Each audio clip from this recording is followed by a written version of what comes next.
Em nome do Pai, do Filho e do Espírito Santo. Amém. A paz esteja com você. Quando nós lemos os evangelhos, nós vemos que Jesus não escolhe os seus colaboradores do grupo dos bem-formados no conhecimento da lei judaica ou dos que frequentam assiduamente o templo. Nenhum deles pertencia ao grupo dos fariseus, aqueles que se consideravam perfeitos a ponto de desprezar os outros. Mas, ao contrário, Jesus escolhe os seus companheiros entre aqueles que hoje teríamos muita dificuldade em aceitar.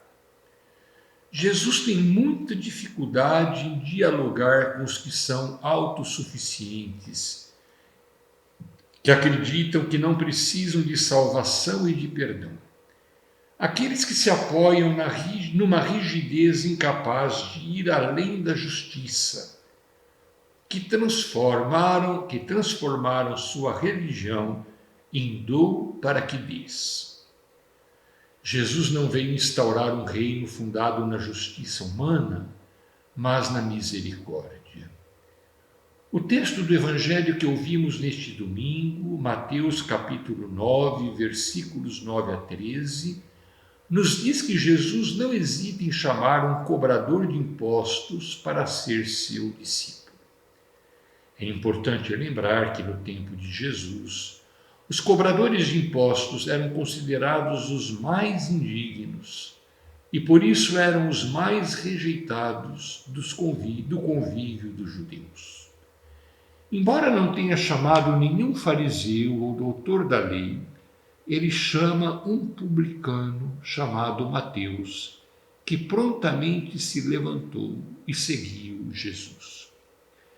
O evangelista nos diz que a atitude de Jesus criou um grande mal-estar entre os fariseus, a classe dos religiosos e frequentadores do templo.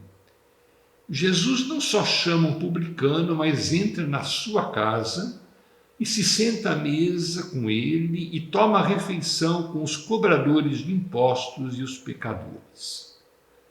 Jesus, conhecendo seus corações, vai lhes responder, ou seja, aos fariseus: aqueles que têm saúde não precisam de médico, mas sim os doentes.